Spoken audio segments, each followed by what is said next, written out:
Hello friends, I am coming to you with another recipe from my kitchen. This is one of my absolute favorite types of curry. It's a Panang curry, which is a little bit different from a lot of the other ones because it's a little more light and aromatic. It has more of a floral kind of flavor to it than the heavier spicy ones like the red and yellow and green curries.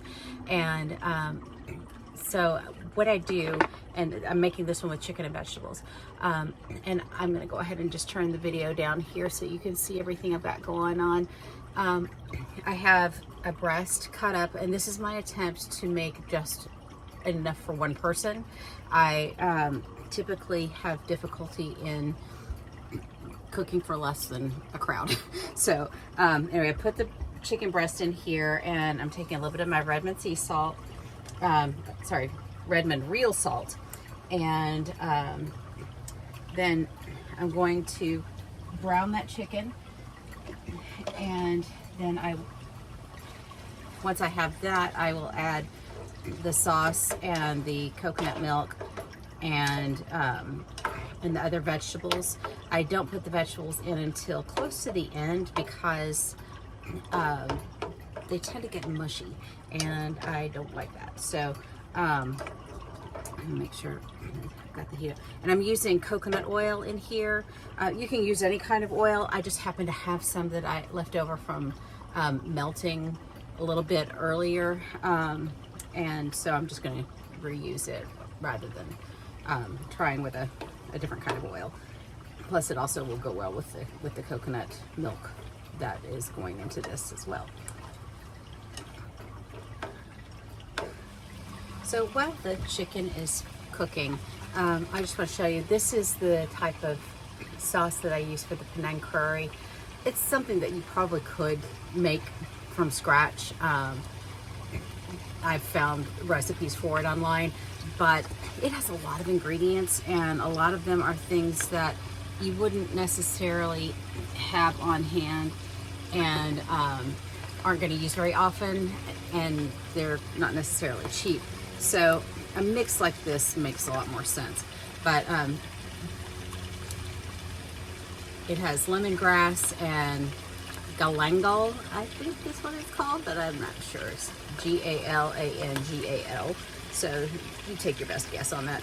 And it has kaffir, lime peel, and ginger, and coriander, mace,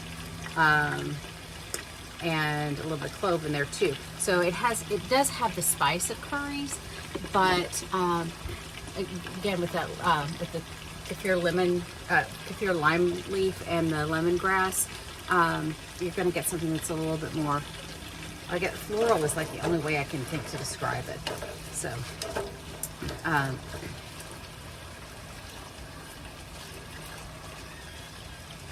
And there are other brands out there that you could try. I got that one on Amazon, but I had to buy like a 4-pack or a 6-pack or something like that. And so if you're you're just wanting to try it out, you may want to try a different option there. So I am going to drain off a little bit of this oil because it's looking like it's way too much.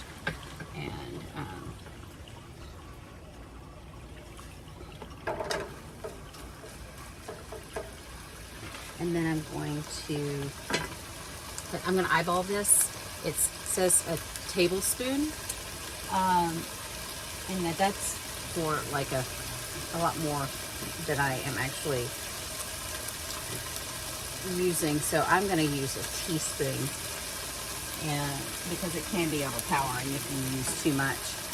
And I'm going to start stirring that in with the chicken to help get it seasoned well.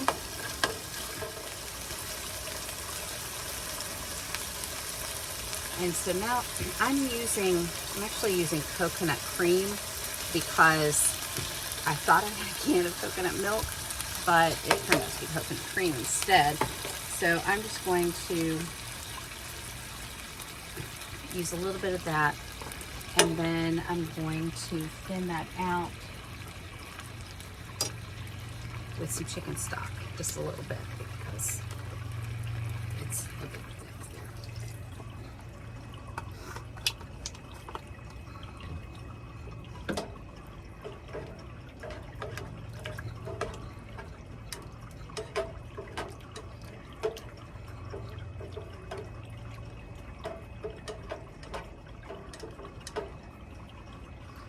Turn the heat so it will simmer a little bit more.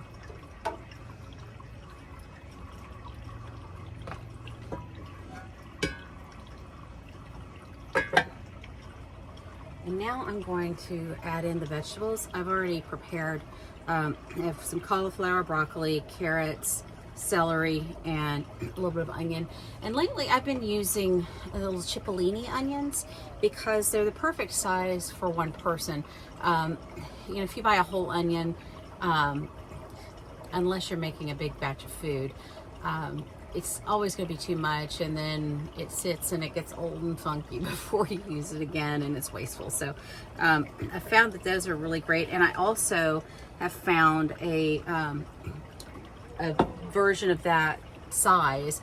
Well, I guess they call them pearl onions, but they're red onions, and that is my new favorite find because I really love red onion in different things, like on sandwiches and salads and stuff like that.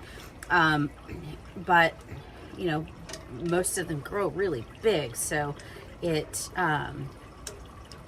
ends up being really wasteful. And so I've been very excited to find those. And I'm going to get this stirred in, and then I'm going to cover this and let it steam for a little bit. So the vegetables soften. And when I'm finished, I'm gonna put in just a few pieces of this pad thai rice noodle. You could just put this over regular rice, or you could go and do a whole lot of these noodles and, you know, make it like a noodle bowl or something. But I'm trying to keep it at least in the ballpark of keto friendly. So I'm just gonna use a few just to kind of satisfy the desire for it. And then I'll top it with some sesame seeds and some green onion. So I will come back and show you what it looks like when I get it all pulled together while I work on opening this package. This is what we end up with. I went ahead and added the noodles in to cook in the sauce and sprinkled sesame seeds in. And now I'm going to put some in a bowl. And I still ended up making way more than one person needs. So I guess I will have lunch ready for tomorrow. And I'm gonna pour a little bit of the sauce on there.